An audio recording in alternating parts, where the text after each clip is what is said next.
નમસ્કાર દર્શક મિત્રો, યુનાઇટેડ વોઇસ ન્યૂઝ ચેનલમાં આપનું સ્વાગત છે। ધાર્મિક પ્રસંગો તથા તમામ સમાચારો માટે નીચે આપેલા નંબર પર અમારી ચેનલનો સંપર્ક કરો તથા આ વિડીયોને લાઇક કરો, કમેન્ટ કરો, શેર કરો, સબસ્ક્રાઇબ કરો અને બેલ આઇકન પર ક્લિક કરો।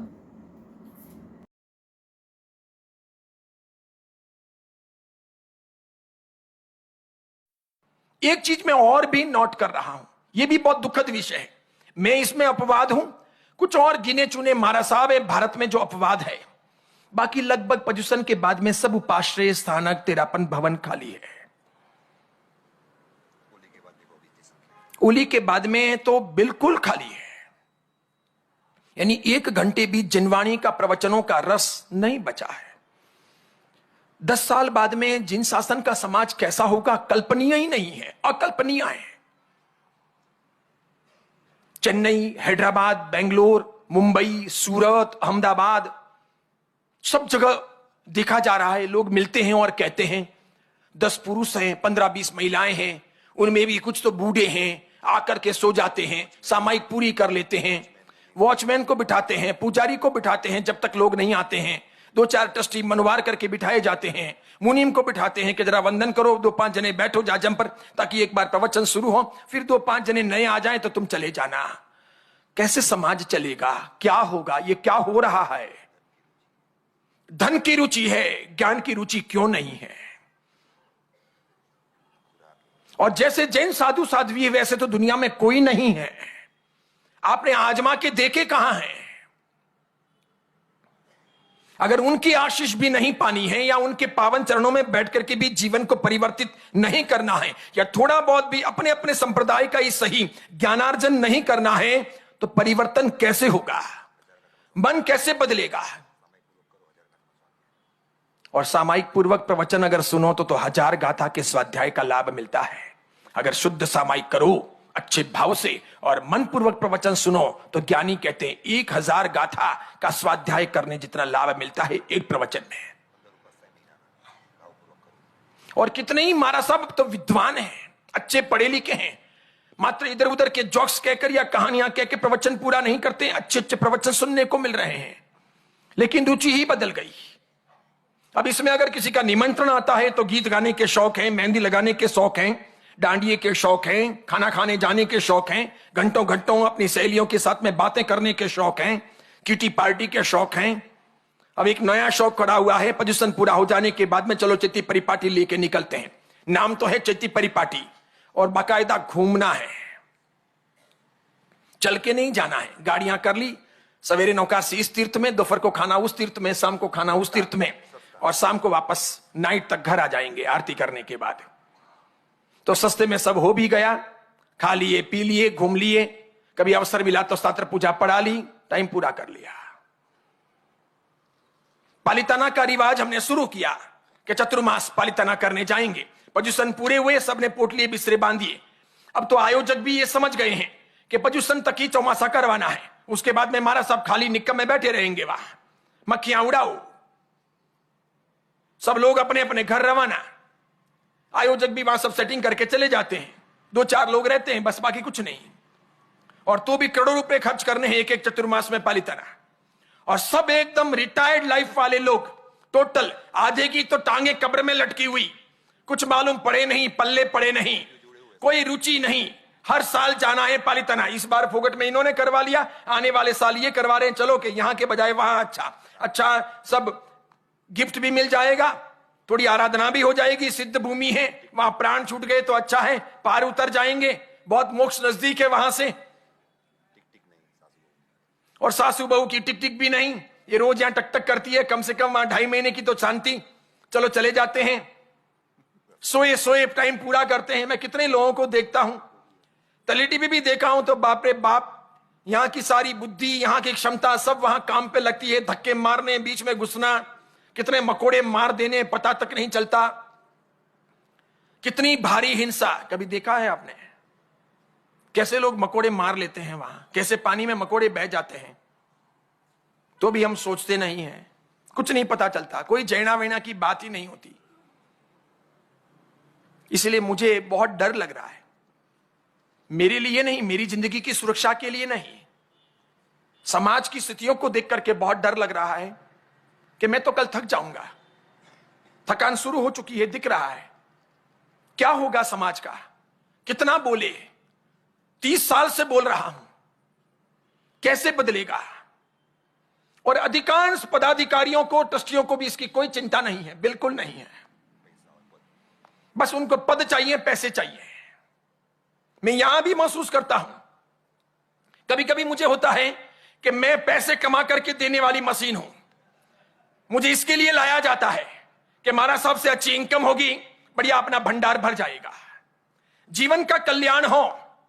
कितने लोगों में परिवर्तन हुआ, कितने लोगों ने क्या पाया, कितने नास्तिक लोग आस्तिक बने, इसकी चिंता नहीं।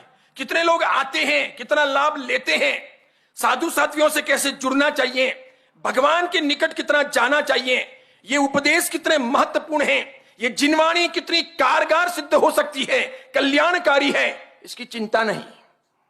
इनकम कितनी हुई, कितने पैसे आए, कितने जमा हो रहे हैं अपने पास, बस इसकी चिंता है। तब मुझे होता है क्या परिवर्तन होगा? कोई आदमी मेहनत करके भी कितनी करे। इसलिए धीरे धीरे साधु साध्वी भी समझने लगे हैं कि कोई सार नहीं है, समाज की स्थिति बहुत विकट है। और यहूदियों की मस्जिदें देखो, गिरजाघरों के प्लान देखो, धर्म परिवर्तन की उनकी बातें देखो, वीक में एक दिन वहां जाना और कटिबद्ध रहना। और मुसलमानों की मस्जिदें देखो, अब तो सिखों के गुरुद्वारे देखो, अब हिंदुओं के बनते हुए संगठन देखो, और इन सब के बीच में जैनों की बेहाली देखो, हमारी कमजोरी देखो। चारों तरफ ये नजारा है, बेशुमार मात्रा में लोकोत्तर शासन का पैसा खर्च होता है। कहां है? और युवा वर्ग को तो बहुत कम ही रुचि है। मुश्किल से ये मेरे जैसे ने रविवार को सेमिनार किए, शिविर किए, तो छुट्टियों में वो लोग आ गए। बाकी सोमवार से शनिवार तक उनकी गति वो जाने, कहां घूमते हैं, क्या खाते हैं, क्या पढ़ रहे हैं, कहां कहां लड़के लड़कियों को, लड़कियां लड़कों को लेकर के बैठी है। कॉलेजों के बारों में बाहर भीड़ लगी है, कॉफी कैफे सब भरे हुए हैं। ऐसी स्थिति है, कोई कोई पढ़ रहा है। हमको तो कह के जाते हैं मम्मा कॉलेज जा रही हूं, नालायकिन वहां क्या घूम रही है पता ही नहीं चलता है। ऐसी स्थितियां हैं। ये समाज कैसे प्रबुद्ध बनेगा, कैसे आगे जाएगा, इसे कौन संभालेगा? 18 साल, 20 साल, 22 साल की उन इजरायली लड़कियों को देखो जिन्होंने इतना भार उठाकर बंदूकें उठा ली है। क्या उनकी बॉडी लैंग्वेज है, कैसा उनके चेहरे पर ओज है। और हमारी लड़कियों को तो इतना इतना पहन करके फिर नाचना है, इधर से भी खुला रखना है, इधर से भी खुला रखना है, फटे पुराने चिंथड़े पहनने हैं, इतने इतने पहनने हैं, और नाचना है, डांस के क्लास करने हैं। अभी चेन्नई के शिवांशी भवन के अंदर एक लड़की ने शिवांशी भवन किराए पे लिया, ट्रस्टियों ने दे भी दिया। ट्रस्टी ये कह रहे हैं कि हमने तो किराए पे दिया था। तो किसको किराए पे देते हैं ये पता नहीं क्या? वहां किराए पे देने के बाद क्या होने वाला है ये पता नहीं। जैन समाज का भवन है और जैन समाज के लोगों ने पैसे दिए हैं। तो शाहबाज जाना हुआ कोरियोग्राफर है, डांस कोरियोग्राफर, मुसलमान है, बड़ी बड़ी कोरियोग्राफी करता है। उसे बुलाया गया था, उसे हायर किया गया था। वो लड़कियों को नचा रहा था, बकायदा लड़कियां यूं चिपक रही है, उसके साथ में पोज ले रही है, वो लड़की के कमर तक हाथ लगा रहा है। 18 साल 20 साल की लड़कियां हैं अपनी, वो वहां डांस सीखने और नाचने गई है। जोरदार वो यूं कूद कूद के नाच रहा है और लड़कियां भी साथ साथ में कूद रही है। क्या मजा आ रहा है। ये हमारा कल्चर, ये समाज सिखा रहा, ये परिवार सिखा रहे, ये हमारे लड़के लड़कियां सीख रहे। सिखाने वाला मुसलमान, और सच्चा कह दिया हो तो साधु दुश्मन लगे, फिर लड़कियां भाग ही जाएगी ना। ये सब काम करने के लिए है क्या? डांस जीवन का निर्धारण करेगा, पूरा जीवन उसके भरोसे चल सकेगा। और ऐसे लोग हमारे हाथ लगाएंगे। और मुझे बताओ आप 20 साल 22 साल की लड़की को कोई लड़का अगर यूं हाथ लगाए तो क्या लगता है? आपको भी किसी ने हाथ लगाया होगा ना। आप मुझे ईमानदारी से बताओ, मेरी बड़ी बहनें हो या मेरी मां हो, ठीक है, ईमानदारी से बताओ क्या होता है? खत्म हो गई बात। हर किसी को उत्तेजना आएगी, यहीं से पतन का मार्ग प्रशस्त होगा। कौन लगा सकता था यहां हाथ? कब लगाते थे? किसको लगाने देते थे? किसके सामने नाचेंगे? अब तो चुन्नी पहनने का रिवाज भी जा रहा है, नहीं पहन रहे, खाली महाराज साहब के वहां आते हैं और मंदिर में आते हैं। मंदिर के बाहर चुन्नियां लटकी हुई है और बोर्ड लगाए हुए हैं, अंदर आने वाले मर्यादा का पालन करें, बहनें चुन्नी ओढ़ करके आए। सड़ी गली बदबूदार चुन्नियां वहां लटकी हुई है, अपने अपने हिसाब से लो, यहां डालो, दर्शन करके आओ, वापस यहां पर टिंगा दो कि भगवान तुम्हारी थी, तुमको अर्पण, मैं जा रही हूं। यानी मर्यादा साधु के वहां और मंदिर में, बाकी दुनिया में कहीं नहीं। कौन से समाज को खड़ा कर रहे हो, जरा सोचो आप। हम बेटियां पैदा कर रहे हैं या भ्रष्टाचार ला रहे हैं? हमारी शिक्षा दीक्षा क्या होगी?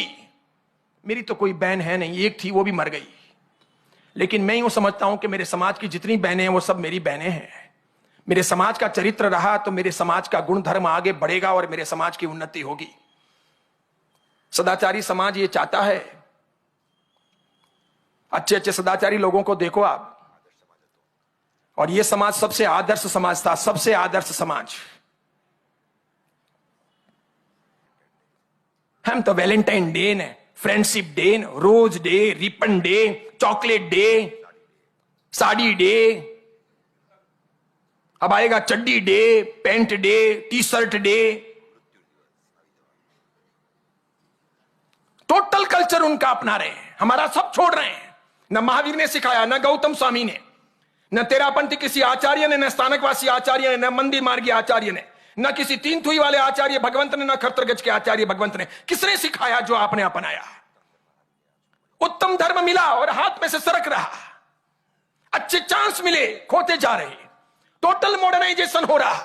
कितनी आधुनिकता, कहां जाओगे? गर्त के पास पहुंच गए हो, इसके बाद में तो खाई है, आत्महत्या के समान, कुछ बचा नहीं। अगला वैलेंटाइन डे याद रहता है, उस वैलेंटाइन की याद में पृथ्वीराज चौहान का दिन याद है क्या? सहयोगिता पर रेप हुआ था, ये याद है क्या? इतने सारे लोगों ने किया था, 10,000 से अधिक लोग एक दिन में, दिन के उजाले में, लोगों के सामने उस अबला के ऊपर चढ़ गए, तड़प तड़प कर मर गई। और तो भी हम उन लोगों को फरिश्ते मान लेते हैं। कहां है हमारी नीतियां? क्या सोचते हैं? बच्चों को आता क्या है, क्या पता है? उन्हें हिस्ट्री क्या पता है? उन्हें क्या पता है ये हैदर अली खान, टीपू सुल्तान का? उन्हें पता ही नहीं है। कर्नाटक में रहते तो भी कर्नाटक का इतिहास नहीं पता है, कर्नाटक के जैन योगदान का पता नहीं है, कन्नड़ भाषा की जैनों ने कितनी सेवा की है ये जैनों को नहीं पता है। फिर गर्व से कहोगे कैसे, बताओगे कैसे, किसी को समझाओगे क्या, परिवर्तन भी क्या करोगे? इसलिए हम सब अपने में रचे पचे हैं। बस ये सामाजिक सब कार्यक्रम भी होते हैं, इस रविवार को भी थे, आने वाले रविवार को भी है, प्रदूषण के बाद में हर रविवार को चल रहे हैं। गेट टुगेदर होता है, पूरा समाज इकट्ठा होता है, कहीं जालोरीन, कहीं सिवानसीन, कहीं गोडवाड़ीन, कहीं सिरोइन, कहीं आबू गोड़ में, ये इकट्ठे होते हैं, खाते हैं, पीते हैं, मिलते हैं, झुलते हैं। बस बैठ करके कभी 1 घंटा चिंतन मनन करते हैं कि आओ सामाजिक क्रांति करें, और चिंताएं हो तो चिंतन होगा, चिंता ही नहीं है तो चिंतन होगा ही नहीं। समाज अपना लगे, समाज की टूटी हुई परंपराओं पर चिंता हो तो चिंतन करने का मन हो, क्या हो, बैठे नक्की करें कि अपने यहां पर नहीं होंगी प्री वेडिंग शूट, अपने यहां पर कॉकटेल पार्टी नहीं होगी, बैचलर पार्टी नहीं होगी, कोरियोग्राफर नहीं आएंगे, इस प्रकार नाच गान नहीं होगा, दिन को शादियां होगी, रात को नहीं होगी, होटलों में नहीं होगी। अब तो शादियों में हुक्का आया, यानी उसे हम लीगली बना रहे हैं। मैं सोचता हूं हुक्का पीने के बजाय जहर पी लेना चाहिए ना, ये जहर ही तो है, माइल्ड जहर है। पुराने जमाने में भी कभी सिगरेट, बीड़ी या डोडा या गुटके कभी आए थे समाज में? बीच में नहीं आए, इंडिविजुअल कोई पी लेता। अब तो जो लोग पीते थे उन्होंने प्रतिबंध लगा दिया, इन पुरोहितों ने, ब्राह्मणों ने, अन्य लोगों ने, राजपूतों ने, राजपुरोहितों ने, इन्होंने इकट्ठे होकर के नक्की कर लिया कि अपने समाज में ये सब चीजें नहीं आएगी।